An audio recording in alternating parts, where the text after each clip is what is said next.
મિત્રો કેમ છો?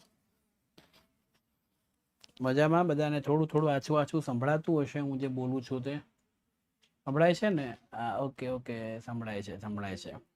તો થોડુંક એડજસ્ટ કરજો, બરોબર છે? હા, નવો ચેપ્ટર અને નવી વાતો, નવી પરિસ્થિતિ સાથે હું તમારી સાથે ઉપસ્થિત થઈ ગયો છું. ઓકે, અહીંયા જ છો, અહીં બેઠો છો. એક મિનિટ, હા, કૂદીને જો આવી જ ગયો. બરોબર? હા.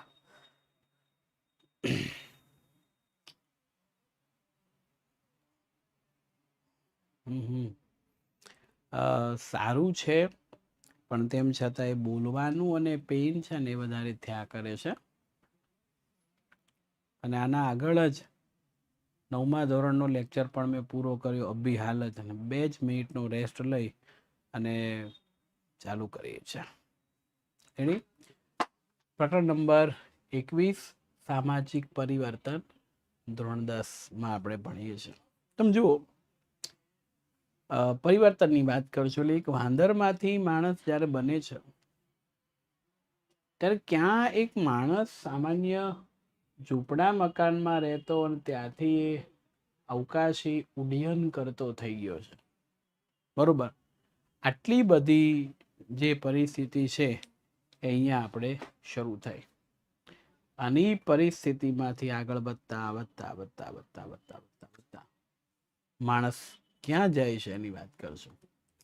તો સૌથી પહેલો આપણે જે વાત કરીશું એ આજની પ્રસ્તાવનાથી કરીશું કે દરેક નાગરિક છે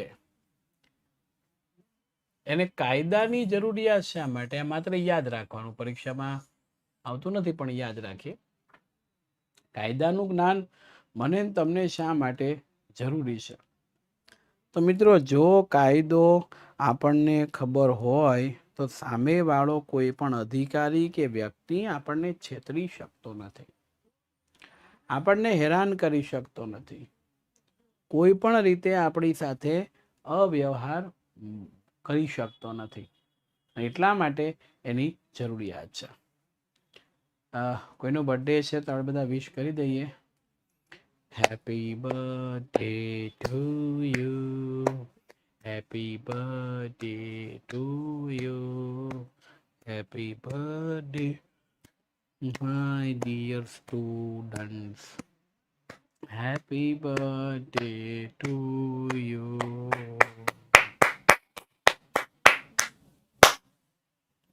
बार बार दिन ये आए, बार बार दिन ये आए, तुम छियो हजारों साल, ए मेरी है आरज़ू. हैप्पी बर्थडे टू यू, आहा, हैप्पी बर्थडे टू यू, आहा, happy birthday to you, happy birthday to you. સરસ મજાના બર્થડેનો વિશ કર્યા પછી આપણે ખૂબ મહત્ત્વનું અને અગત્યનું ધ્યાન રાખશું. અને હવે બર્થડે વિશ થઈ ગયો છે તો હવે હેપી બર્થડેના કોઈ પણ જાતના મેસેજ તો વિદ્યાર્થીઓ નહીં કરશે.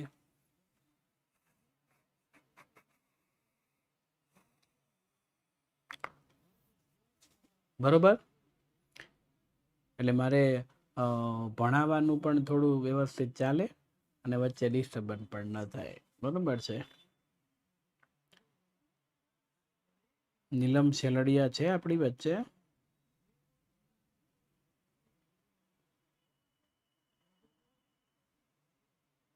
હોય તો કોમેન્ટ કરશે હમણાં. તો લાગે છે નથી. હવે બીજી કોમેન્ટ બંધ કરી દો એટલે મારે તકલીફ ના પડે.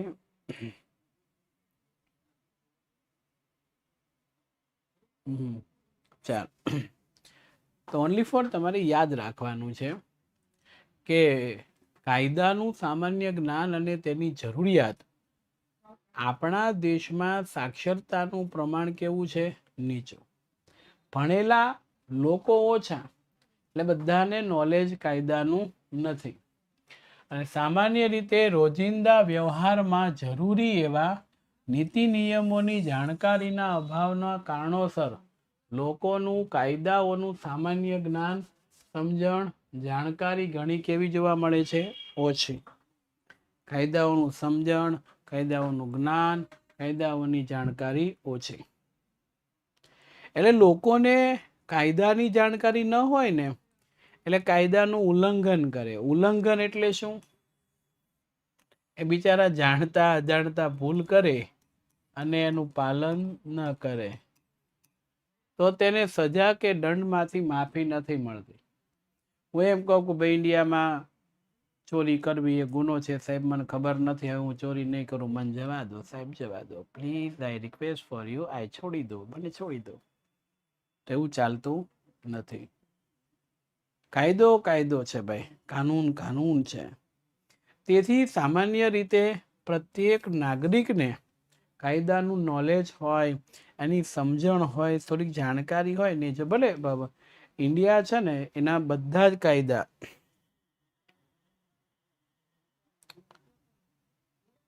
ઇન્ડિયાના બધા જ કાયદાઓ છે એ કાયદાઓ આપણે ન જાણતા હોઈએ તો કંઈ વાંધો નહીં. કોઈના રિલેટિવમાં કાનના ડૉક્ટર હોય ને, તમારા ઓળખીતા એમ નહીં, પણ તમારા કાકા હોય, ફુવા હોય કોઈ, તો જરા મને પર્સનલી મેસેજ કરજો કે આ વ્યક્તિ છે અને આ છે, થોડુંક મારે સજેશન લેવું છે. એટલે બરોબર છે? કેમ છો? મજામાં? જરા કંઈ મજામાં નથી ભાઈ મહેશભાઈ, જરાય મજા નથી. ઓકે,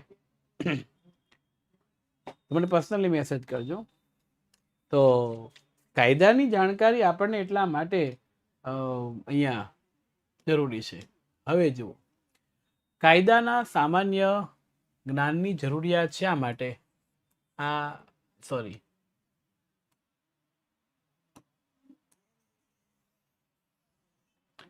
પ્રકરણમાંથી આપણને જે સવાલો પૂછાય છે એ બધા 4 ગુણમાં પૂછાય છે મોટા ભાગે. 4 માર્ક્સનો એક ક્વેશ્ચન આમાંથી 100% હશે અને હશે. ઓકે, હા, 4 માર્ક્સનો સવાલ હશે. જોઈએ, કાયદાના સામાન્ય જ્ઞાનની જો વ્યક્તિને જાણકારી હોય અને સમજણ હોય તો શું ફાયદા થાય છે એની વાત કરશું. સામાન્ય જ્ઞાનની જાણકારી હોવી અત્યંત જરૂરી છે અને કાયદાના સામાન્ય જ્ઞાન અને કાયદાના શિક્ષણ થકી પ્રજાજન કાયદાનો ભંગ કરતા કે ગુનાહિત કાર્ય કરતા અટકે છે. શિક્ષા અને દંડની જોગવાઈઓથી બચી શકે છે. શિક્ષા પણ અને દંડ પણ ન થાય. આપણને ખબર હોય રોંગ સાઈડ જઈએ ગુનો છે તો આપણે રોંગ સાઈડ ન જઈએ, બરોબર છે? હેલ્મેટ ન પહેરીએ તો ગુનો છે, આપણે હેલ્મેટ પહેરીને ટ્રાવેલિંગ કરીએ. ચાલો, નીલમબેન આવી ગયા?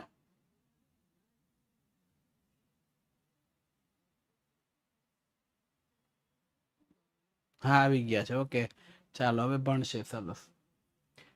શોષણ અને અન્યાય સામે લડવા માટે કાયદેસરના પગલાં લઈ શકાય એ માટે તેનું ચોક્કસ માર્ગદર્શન મેળવી શકે. અને બંધારણના મળેલા હક્કો, ચાલો મને કહો, ભારતના નાગરિકોને મૂળભૂત કેટલા હક્કો મળ્યા છે?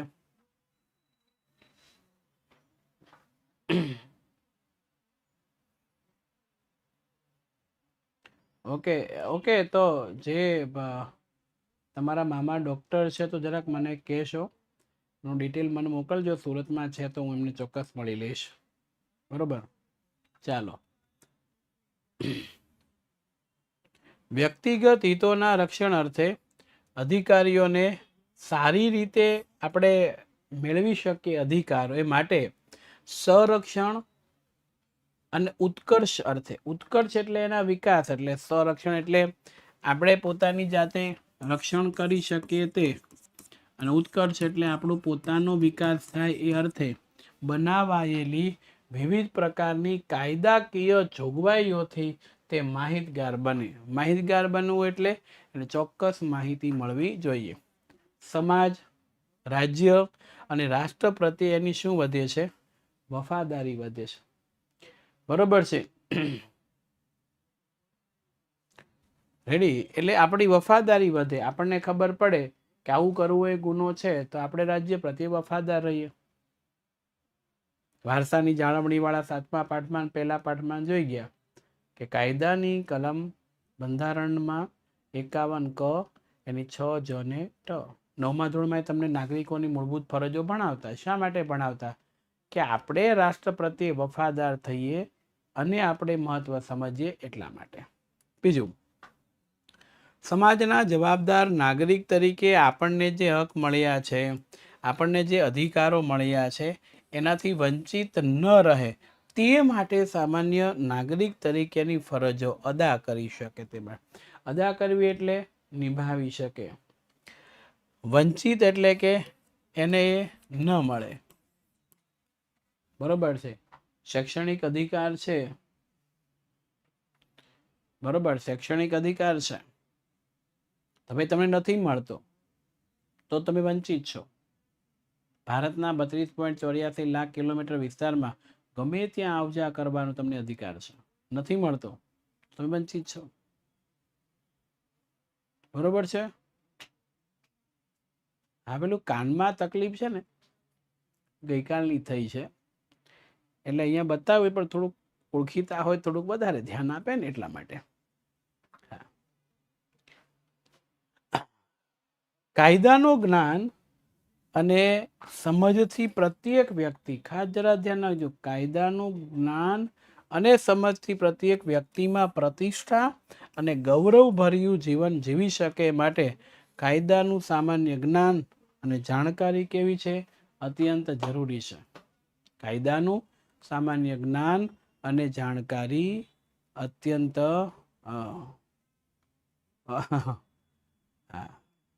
જરૂરી છે.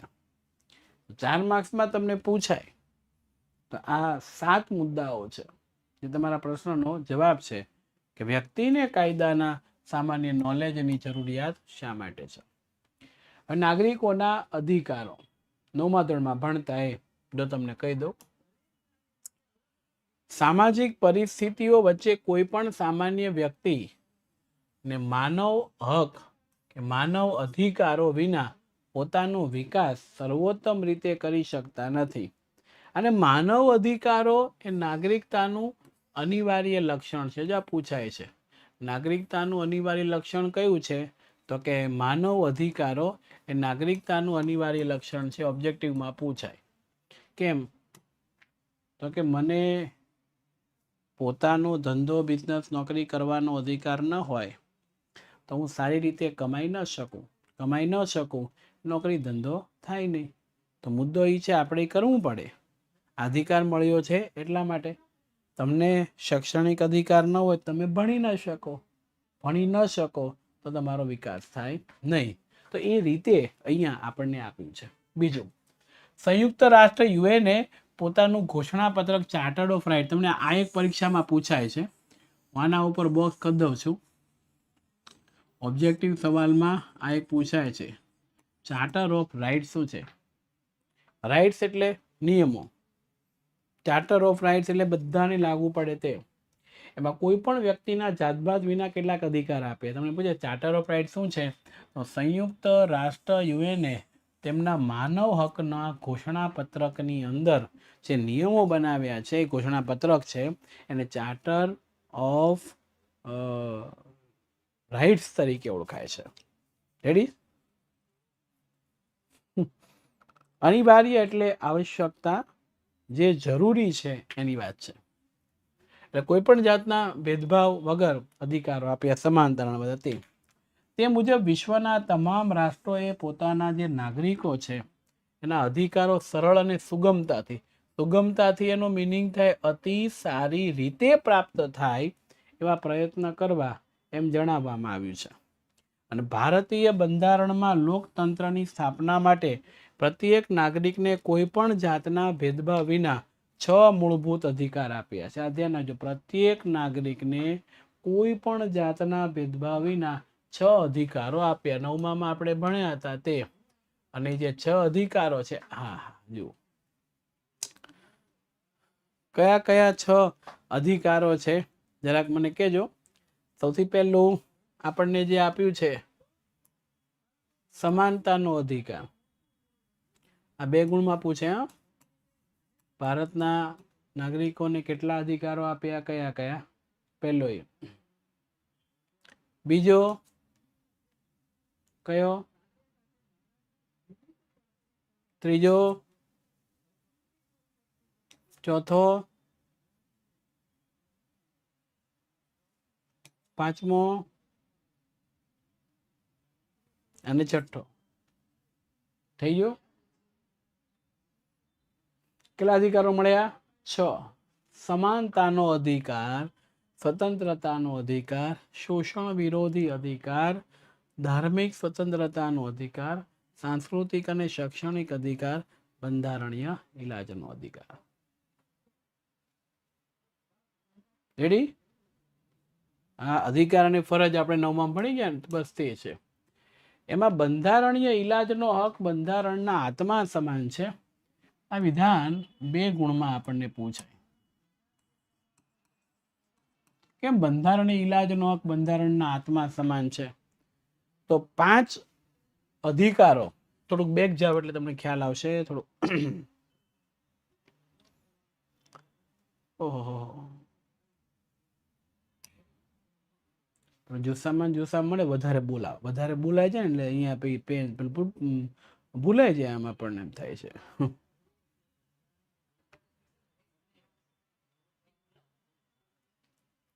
આ 5 અધિકારો આપણને આપ્યા હતા. આ 5 જે અધિકારો છે ને એ આપણને આપ્યા.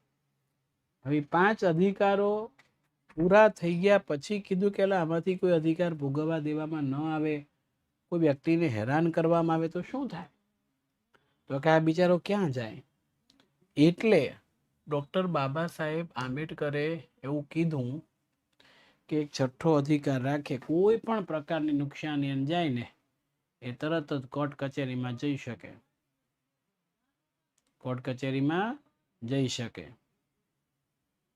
અદાલતના દ્વાર ખખડાવી શકે, ન્યાય માટેની અરજી કરી શકે. આ બધું આપણને આપ્યું છે. રેડી? હું જરા છે ને હા કપાસનો છોડ કાઢી લઉં આમાંથી, એટલે થોડુંક અવાજ જાય ને તો મને સારું ગમે. સૂઈએ, જાગીએ, બેસીએ, ખાઈએ, પીએ ત્યારે બધું ધ્યાન રાખવું પડે. જોઈએ, જો કોઈ પણ રાજ્ય કે રાષ્ટ્ર આ અધિકારનો ભંગ કરી નાગરિકને તેના હકથી વંચિત રાખે, વંચિત રાખવું એટલે એ હક એને મેળવવા દેવામાં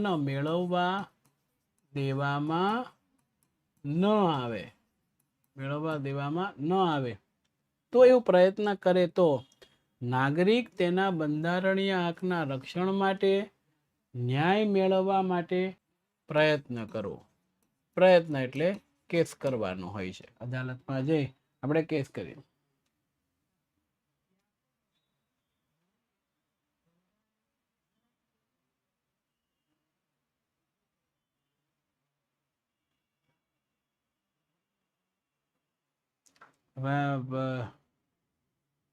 ચિંટુ ને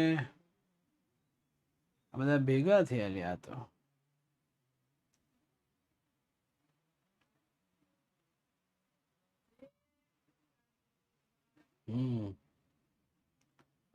ક્યાંથી બધા જોઈન થઈ ગયા?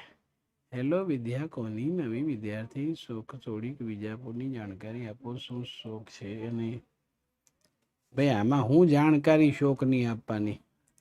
અને ભાઈ તેરે કો ગુજરાતી નહીં આતા હૈ તો ક્यों इधर आता है?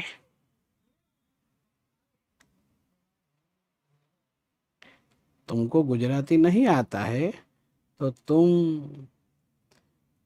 पहले गुजराती सीखो.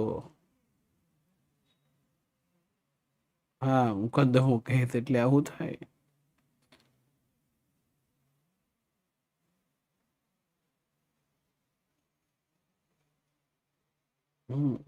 એટલે તો હમણાં જ ખ્યાલ આવી જશે.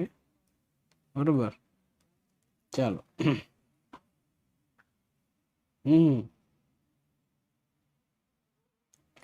કશો વાંધો નહીં, બિચારા એક્સેસ લઈને જોડાયા છે, જોયું ને. આપણે તો ચાલુ જ રાખશું. એટલે અહીંયા આ હક નાગરિકોને બંધારણીય ઇલાજના અધિકાર હેઠળ પ્રાપ્ત થયો. આપણે જે અદાલતમાં જઈએ ને એના દ્વારા, તેથી એને બંધારણનો આત્મા કહેવાય. ડૉક્ટર બાબા સાહેબ આંબેડકરે આ બહુ વાતને સ્પષ્ટતાથી કરી કે બંધારણના આત્મા સમાન છે તો તમે ન્યાય મેળવવા માટે જઈ શકો. અને સાથે ન્યાયતંત્રની એ ફરજ છે અદાલતની કે નાગરિકોના અધિકારોનું રક્ષણ કરવું અને પ્રત્યેક નાગરિકને સરળતાથી સસ્તો, ઝડપી, પ્રભાવશાળી ન્યાય પ્રદાન કરવા માટેનો પ્રયત્ન કરવામાં આવે. બરોબર છે, પ્રભાવશાળી ન્યાય સારામાં સારો મળે એ માટેનો પ્રયત્ન. હા, તમારી વાત આવે છે એટલે તમારે ખાલી યાદ રાખવાની છે બાળકોના અધિકારો. તો બાળકો એટલે તમારી વાત છે. જોઈએ,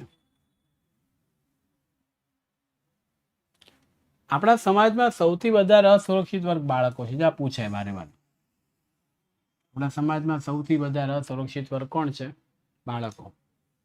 ઓબ્જેક્ટિવમાં કોઈ પણ રાષ્ટ્રના વિકાસનો આધાર એના બાળકોની સુરક્ષા કેવી છે, એને કેવું શિક્ષણ મળ્યું છે, એ બાળકોને કેવા સંસ્કાર મળ્યા છે અને એને કેવી વિકાસની તક પૂરી પડી છે એના ઉપર નિર્ભર એટલે આધારિત છે.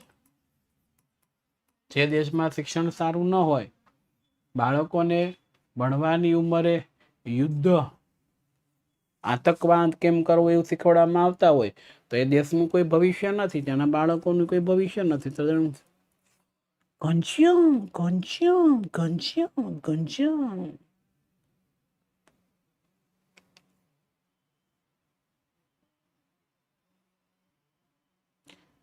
હવે લોકો કોર્ટ કચેરીમાં જતા ગભરાય છે એટલે પોતાના અધિકારોને મેળવતા એ લોકો ભાગે છે. બરાબર છે. હા, થોડી મસ્તી કરવાનું મન થાય પણ બોલાય નહીં એટલે તકલીફ પડે. બાકી તો હું ઘનશ્યામ ઘનશ્યામ જોરથી બોલું.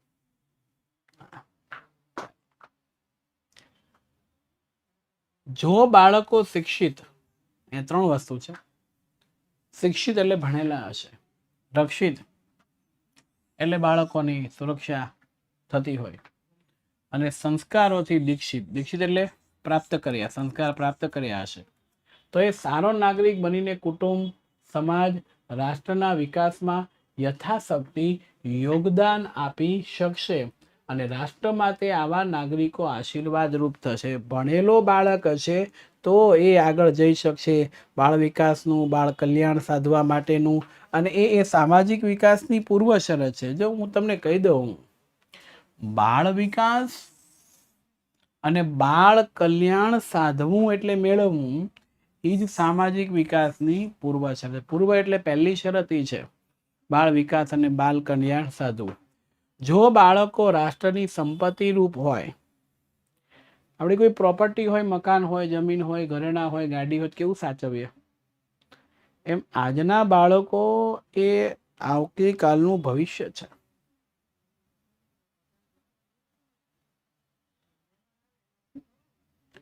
તો મુદ્દો એ થયો, તો બાળકો ભવિષ્ય છે, આજના બાળકો આવતીકાલનું ભવિષ્ય છે. ધારે તો ભારત મહાસત્તા બનશે.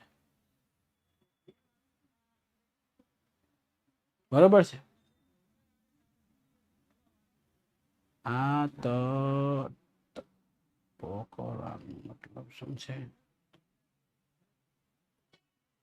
આ તપકનો મતલબ શું છે ખબર નહીં. એડોટનો શું લખ્યું છે? તો બાળકોને અધિકારો આપવા જ પડે, બાળકોને સુરક્ષા બક્ષવી પડે. ટપકા ક્યાં ટપકા હશે?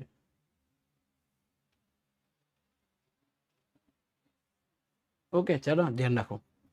સાર સંભાળ, એનો વિકાસ થાય, કાળજીપૂર્વક, જવાબદારીપૂર્વક કરવો રહ્યો. આ માતા પિતાની ફરજ છે કે બાળકોને શારીરિક દ્રષ્ટિએ સ્વસ્થ બનાવે, કામકાજમાં સક્ષમ બનાવે, માનસિક રીતે ચેતન બનતા કોઈ પણ પ્રકારની મુશ્કેલીમાં ડિસિઝન લેવા માટે સક્ષમ બને ને એને ચેતન બનતા કહેવાય છે. અને બૌદ્ધિક શક્તિનો વિકાસ કરે, ડૉક્ટર બને, એન્જિનિયરો બને, વકીલ બને, નાસા જેવી સંસ્થામાં જાય, ઈસરો જેવી સંસ્થામાં જાય, દુનિયામાં નામ રોશન કરે. અને નૈતિક મૂલ્યોનું, જો નૈતિક શબ્દ ક્યારે વાપરે? આપણે આપણી જાતે જે કામ કરવાનું નૈતિક કહેવાય. તમે ફી ભરીને આમાં બેઠા હોય, એક્સેસ લઈને બેઠા હોય, કદાચ ન થાય.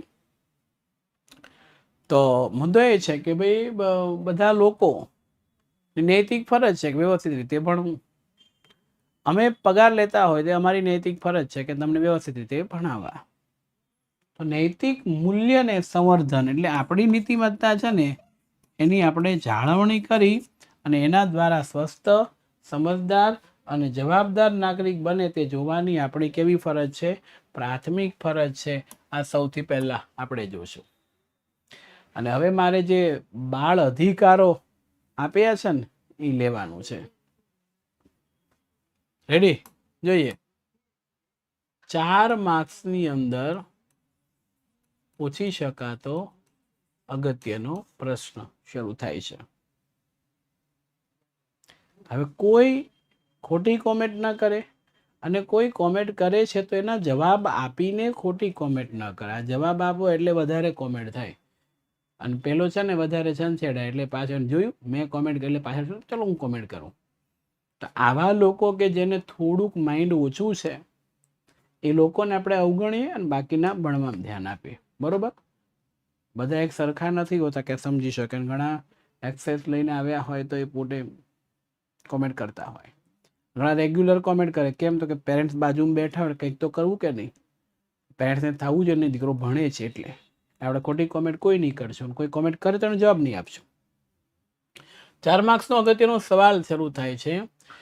સંયુક્ત રાષ્ટ્ર ઈસવીસન 1992માં તેમના અધિકારોનું જે ઘોષણાપત્ર હમણાં શરૂઆતમાં આપણે ભણી ગયા, ચાર્ટર ઓફ રાઇટ્સ, એમાં બાળકોના કલ્યાણ અને વિકાસ સાધવા માટે કેટલાક બાળ અધિકારો જાહેર કર્યા. તો આ બાળ અધિકારોને આપણા બંધારણમાં સ્થાન આપવામાં આવ્યા છે.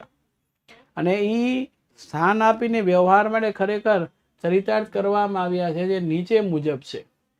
એમાં પહેલું છે જાતિ, રંગ, લિંગ, ભાષા, ધર્મ, રાષ્ટ્રીયતાના કોઈ પણ ભેદભાવ વિના જીવન જીવવાનો જન્મજાત અધિકાર છે. જીવન જીવવાનું એટલે શું થાય? સારું જીવન જીવવાનો અધિકાર છે. આ સંયુક્ત રાષ્ટ્રે કીધું કે આખી દુનિયામાં ગમે ત્યાં ગમે તે વ્યક્તિ ગમે તે રીતે સ્ત્રી હોય પુરુષ હોય જન્મ ધારણ કરે તો એને કોઈ પણ ભેદભાવ વગર કોઈ પણ રાષ્ટ્રની રાષ્ટ્રીયતામાં જીવવાનો અધિકાર છે. જન્મ થાય અને અધિકાર મળે એને જન્મજાત કહેવાય. બીજું માતા પિતા છે એમની પણ એક ફરજ છે કે માતા પિતા દ્વારા બાળકની યોગ્ય પાલન પોષણ થાય. એટલે તમને ભણાવે, તમને સારા કપડાં, સારી વસ્તુઓ બધું મળે, આ પાલન પોષણ થાય. અને કોઈ ખાસ કારણ વિના માતા પિતાથી અલગ કરી શકાય. ને ઘણી વખત એવું થાય કે માતા પિતા છે એ ડાયવોર્સ લઈ લે તો બાળકોને ક્યાં માતાથી ક્યાં પિતાથી અલગ કરવા પડે. ખાસ કારણ ચોક્કસ છે, કોઈ બીમારી હોય તો. બાકી માતા પિતાથી પોતાના સંતાનોને અલગ કરી શકાતા નથી. એટલે બીજું મહત્વનું યોગદાન છે. ત્રીજું, પોતાના વ્યક્તિત્વનો વિકાસ. એટલે હું મારો વિકાસ કરું એમ દરેક બાળકો પોતાનો વિકાસ કરે એની વાત આપણને આપવામાં આવી છે. પોતાના વ્યક્તિત્વનો વિકાસ સાધી શકે માટે દરેક બાળકને શિક્ષણ મેળવવાનો મૂળભૂત અને હવે બંધારણ ઘડાયું ને એમાં કીધું કાનૂની હક છે. બરોબર છે? પરિવર્તન એટલે ફેરફાર બેટા. દરેક બાળકને તેની વય કક્ષા, વય એટલે ઉંમર, વય કક્ષાનો મિનિંગ થાય ઉંમર મુજબ રમત ગમત રમવાનો, મનોરંજનની પ્રવૃત્તિમાં ભાગ લેવાનો, તંદુરસ્ત, સ્વસ્થ અને આનંદી, આનંદ એટલે ડોન્ટ દુખી થાવી, કોઈ જાતનું ટેન્શન નહીં. Don't worry, B happy, everything is the okay. Okay is everything. એટલે આવે ને ઓટો કો કરકે ગોલ. હા, ઓલ ઇઝ વેલ. તો આવું જે છે તો એ મુદ્દો આપ્યો છે. અને આ મનોરંજનની પ્રવૃત્તિમાં ભાગ લઈ આનંદી સારામાં સારું જીવન જીવી શકે. દરેક બાળકને તેના અંતઃકરણ મુજબ, અંતઃકરણ એટલે કે પોતાના મન મુજબ ધર્મ પાળવાની અને તેને સમુદાયમાં રહેવાની તથા પોતાની સંસ્કૃતિ જાળવવાનો અધિકાર છે. મન મુજબ સંસ્કૃતિ જાળવવાનો ચોક્કસ અધિકાર છે. દરેક બાળકને કોઈ પણ પ્રકારે જો શારીરિક કે માનસિક શોષણ થાય, શોષણનો મિનિંગ થાય કે એના ઉપર અત્યાચારો ગુજરવામાં આવે. શારીરિક એટલે મારઝૂડ કરીને કોઈને મારવામાં આવે, એ કોઈને ભૂખ્યા રાખવામાં આવે. એ માનસિક એટલે કોઈને અપમાન કરવું, એને ગંદા શબ્દો કહેવા, આ બધી વસ્તુઓ છે એ માનસિક છે. એ માનસિક શોષણ કે અત્યાચારોની સામે કે કોઈ નશીલી દવાના ઉપયોગ સામે, ઘણીવાર આવા કેટલાક બાળકો છે ને કિડનેપ કરીને તમે મૂવીમાં જો નશીલા પદાર્થો ખવડાવી દે ને લઈ જાય ને પછી એની પાસે ભીખ મંગાવે ને હાથ પગ ભાંગીને આવું બધા પ્રયત્ન કરે, બરોબર છે. અને અમાનવીય યાતના, યાતના એટલે કે પીડા, દુઃખ, એની સામે શિક્ષા કે દંડ સામે રક્ષણ મેળવવાનો અધિકાર, સલામતીનો અધિકાર બાળકોને આપ્યો છે કે આ બધા જ બાળકો છે સલામત છે વિશ્વના, એને કોઈ જાતનું ટેન્શન નહીં. અને દરેક બાળકને સામાજિક સુરક્ષા દ્વારા સામાજિક વિકાસ સાધી તંદુરસ્ત જીવન ધોરણ પ્રાપ્ત કરવાનો અધિકાર છે. સારું જીવન જીવવું, સારું કામ કરવું એનો અધિકાર આપણને આપ્યો છે. એટલે આ 4 માર્ક્સનો પ્રશ્ન છે એ આપણો પૂરો થયો. પણ મિત્રો, આ દુનિયામાં તેમ છતાંય ભલે સંયુક્ત રાષ્ટ્ર હોય કે કોઈ પણ હોય, અધિકારો આપે છે, બરોબર છે.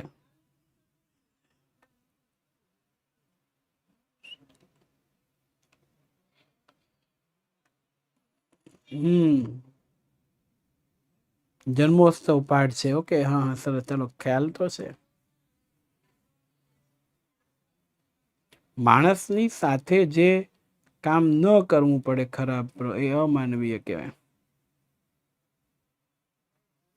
ચાલો હવે આપણે આ બાળ મજૂરી તો એ દુનિયામાં થાય છે એની વાત કરવી છે મારે, તો તમને મજા આવે એવું કામ કરી દઉં.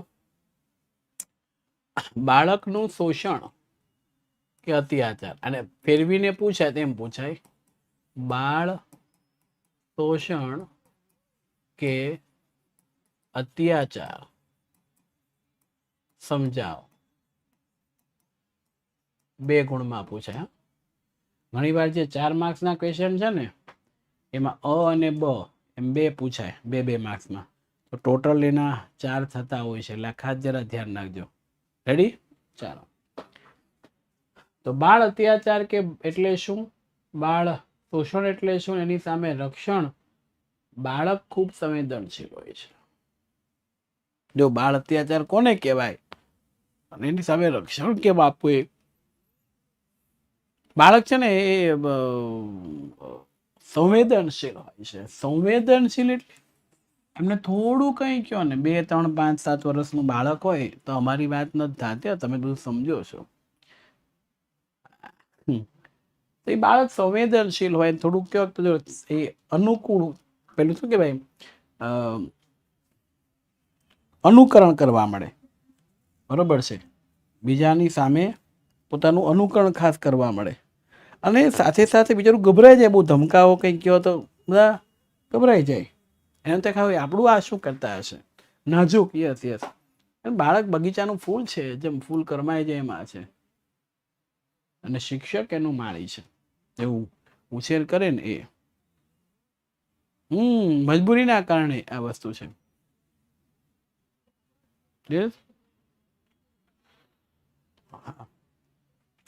બાળક ઉપર જાણી જોઈને એટલે મને ખબર છે કે હું કોઈ વિદ્યાર્થીને એક લાફો મારું તો એને વાગે છે, તો એ જાણી જોઈને હું મારું તો દુર્ઘટના સ્વરૂપ અચાનક અકસ્માત થાય, ટ્રેન પલટી મારે, બસ પલટી મારે, મકાન પડી જાય, દુર્ઘટના કહેવાય. જ્યારે કોઈને શારીરિક એટલે શરીરમાં ઈજા પહોંચાડવામાં આવે, શારીરિક શિક્ષા કે ધમકી આપવામાં આવે, કડવા વેણ એટલે ખરાબ, વેણ એટલે વાક્ય, ખરાબ વાક્ય, ખરાબ વાક્ય કે અપશબ્દ બોલીને તેનું અપમાન કે જાહેરમાં માનહાનિ કરવી એ બાળ અત્યાચાર છે. ઘણીવાર શિક્ષકો પણ આવું કરતા હોય. ક્લાસરૂમે ડોબા, એ ગધેડા, આ કઈ બાપાનો બગીચો નથી. That's not good.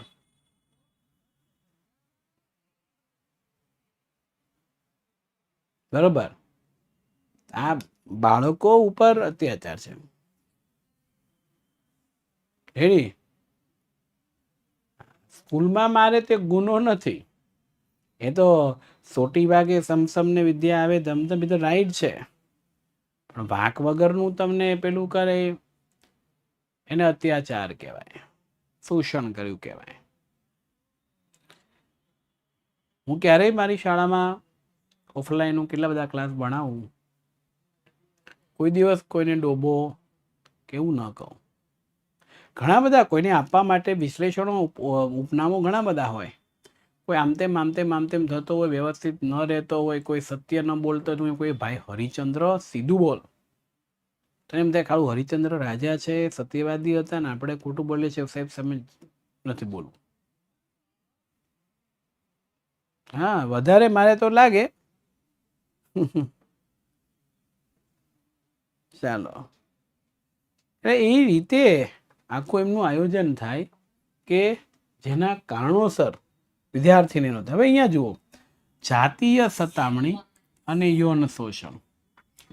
જાતીય સતામણી એટલે છેડતી કરવી, યૌન શોષણ એટલે કે બળાત્કાર કરવું, જેને આપણે અડપલા પણ કહી શકીએ. અહીંયા અસહ્ય હદે સહન ન થાય તે મારપીટ કરવું વગેરે જે વિવિધ પ્રકારે શારીરિક કે માનસિક બંને પ્રકારની હિંસા અને બાળ અત્યાચાર કહેવાય. જબરજસ્તી જે કરવામાં આવે ને અત્યાચાર કહેવાય. અને બાળકો ઉપર થાય એટલે બાળ અત્યાચાર કહેવાય છે. બરોબર. હવે આપણને એ આપ્યું છે કે બાળ શોષણને અટકાવવાના ઉપાયો.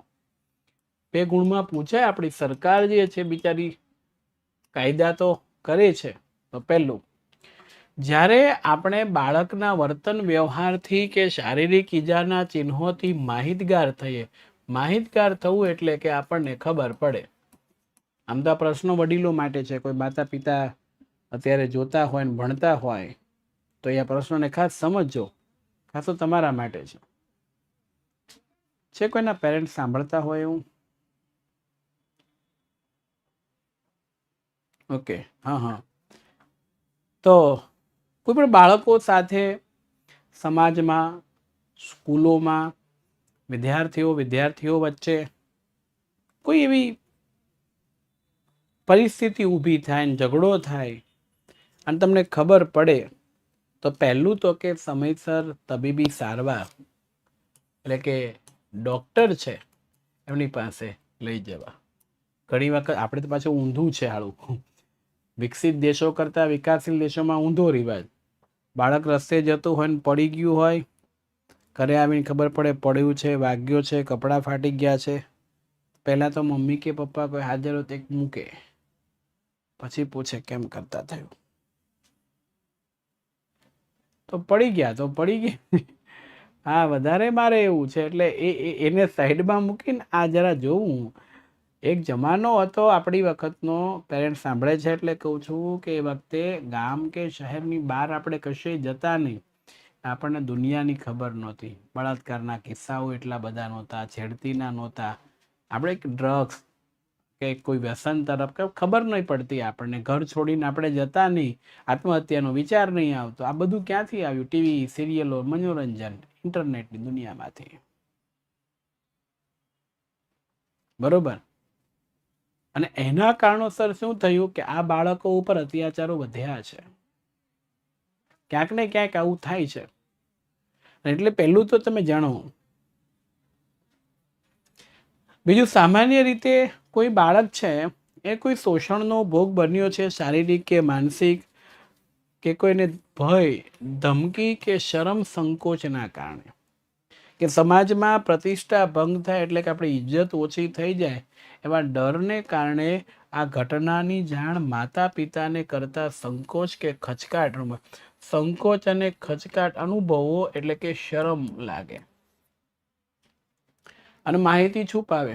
તો માય ડિયર ફ્રેન્ડ્સ, એક વસ્તુ ધ્યાન રાખજો, કોઈ પણ પ્રકારે શિક્ષક હોય તો ભલે, આડોશ પાડોશી સગા સંબંધી હોય તો ભલે, જ્યારે તમને કોઈ પ્રકારે આ પ્રયત્ન કરે છે હેરાન કરવાનો, તો એ શોષણને વારંવાર સહન નહીં કરો, માહિતી છુપાવો નહીં, તરત જ એની માતા પિતાને જાણ કરો. અને માતા પિતાને કદાચ આવું ખબર પડે તો માતા પિતાએ બાળકોનો વિશ્વાસ સંપાદન કરવો, એટલે વિશ્વાસ મેળવીને સત્ય હકીકત શું છે એના આધારે, એકદમ ગુસ્સે પણ નહીં. તો ઘણી વખત આપણા બાળકનો પણ વાંક હોય, બરોબર છે, તો એકદમ હકીકતને જાણી, સામાજિક ડરને ગણકાર્યા વગર, ડર કે સમાજમાં પ્રતિષ્ઠા થાય, કોઈ દીકરીનો રેપ થયો હોય કે બળાત્કાર થયો હોય કે છેડતી થયો હોય, તો ઘણી વખત માતા પિતા વિચાર, હા આપણે તો નાના માણસો આવું કરશું તો શું થશે, અને સમાજમાં બદનામી થાય નીચે કરતા, તો એ વ્યક્તિને જેણે ગુનો કર્યો છે બીજી ત્રીજી વખત ગુનો કરવા માટે પ્રેરાશે.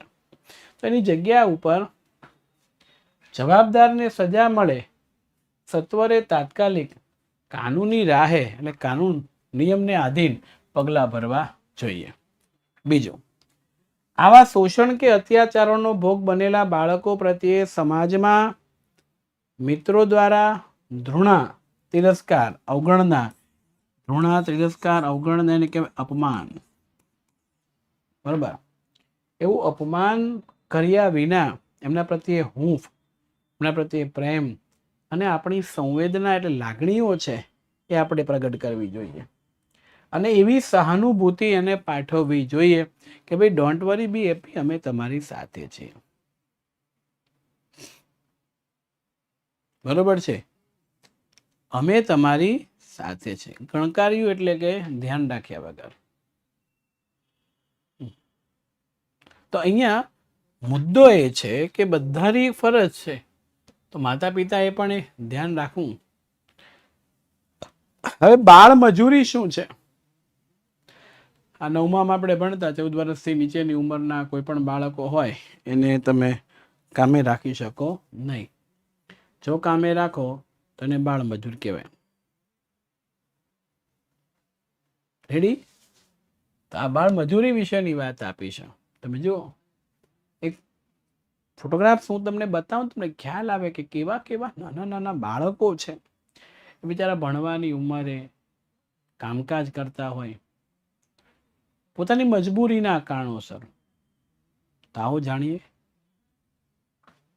એ કઈ રીતે કેમ છે. ભારતનું બંધારણ ઘડાયું ને ત્યારે કીધું કે ભાઈ પ્રાથમિક શિક્ષણ તો બધાએ મેળવવું પડે. 14 વર્ષ પૂરા થાય એટલે 7 ધોરણનું શિક્ષણ પૂરું થાય. તો જો 14 વર્ષથી નીચેનો કાયદો ન રાખે તો કોઈ ભણે જ નહીં, બધા એને મજૂરી કરવા મોકલી દે. કારણ કે આ દુનિયામાં પૈસા જ સર્વસ્વ થઈ ગયું છે, બધાને પૈસો જોઈએ છે. પૈસા વગર કંઈ થાય એવું હોતું નથી, પૈસા તો જોઈએ જ. એમાં હું પણ માનું છું, એગ્રી વિથ યુ. રેડી?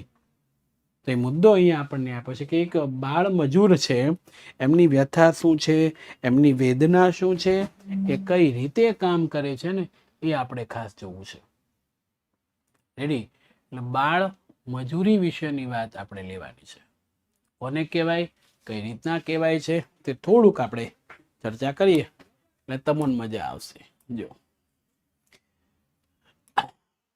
બાળ મજૂરી અને ઉપેક્ષિત બાળકો. ઉપેક્ષિત બાળકો એટલે શું? જેની અવગણના કરે છે, જેનું કોઈ નથી, એવા બાળકો. બાળ મજૂરી વૈશ્વિક સમસ્યા છે. એક ધ્યાન રાખજો, એક આતંકવાદ વૈશ્વિક સમસ્યા છે, બેરોજગારી વૈશ્વિક સમસ્યા છે, ગરીબી વૈશ્વિક સમસ્યા છે, અને હવે નવું બાળ મજૂરી પણ વૈશ્વિક સમસ્યા છે. પ્રત્યેક દેશમાં વણથંભી. વણથંભી એટલે શું? બંધ નથી થતી, બંધ થતી નથી. અને જેના ઉપર સત્વરે કાબુ પામવો રહ્યો. કાબુ પામવું એટલે શું? એના ઉપર અંકુશ મેળવવો પડે. જો અંકુશ નહીં મેળવીએ તો વધતું જાય. તો કોને બાળમજૂર બાળ શ્રમિક કહેવાય? 14 વર્ષથી ઓછી ઉંમરના વ્યક્તિને બાળમજૂર કે બાળ શ્રમિક કહેવાય છે. 9મા ધોરણમાં આપણે યુનેસ્કો યુનિસેફ ને આ બધી સંસ્થાઓ વિશે ભણતા. યાદ છે? રેડી? તો યુનિસેફ નામની આ સંસ્થા એના અહેવાલ મુજબ સંગઠિત અને અસંગઠિત ક્ષેત્રમાં કામ કરતા બાળ શ્રમિકોની સંખ્યા કુલ વસ્તીના પ્રમાણમાં સૌથી વધારે જો હોય તો એ ભારતમાં છે. ઓબ્જેક્ટિવમાં પૂછાય. કારણ કે ભારત માનવ વસ્તીમાં વધારે અને અંગ્રેજો આવ્યા ભારતને લૂંટી ગયા એટલે ગરીબીનું પ્રમાણ વધારે. આ બધાની વચ્ચે ભારતમાં બાળ મજૂરી છે એ સૌથી વધારે રહી છે. તો હવે આ બાળ મજૂરી છે એને આપણે કઈ રીતે અંકુશમાં મૂકીએ, શું કરી શકીએ, એની આપણે ચર્ચા લેવાના છે. બરોબર? અહીંયા એક સૂત્ર બહુ સરસ મજાનું લખ્યું છે. વ્યથા હી વ્યથા હું વ્યથા કી કથા. વ્યથા હી વ્યથા હું और मैं હું વ્યથા કી કથા. નાના નાના બાળકોની પાસે મજૂરી કરાવે. શા માટે, કઈ રીતના, કેમ? ફરીથી નેક્સ્ટ લેક્ચરમાં મળીશું ત્યારે. ઓકે? હા, જલ્દી સારું થઈ જાય એવું તો બધા પ્રયત્ન કરીએ છીએ. આપણે મેં ડૉક્ટર વાળું કહ્યું છે, જરા કોઈની પાસે હોય ઓળખીતામાં, ભલે બહાર હોય, સુરતની બહાર, હા, તો પણ જરાક જાણ કરજો એટલે સલાહ સૂચન લઈ શકું. ઓકે, ચાલો નેક્સ્ટ લેક્ચરમાં ફરીથી મળીશું. ત્યાં સુધી રજા આપશો. જય હિન્દ, જય ભારત, જય સામાજિક વિજ્ઞાન, જય ગુજરાત, જય ઇન્સાન. આવજો. બાય.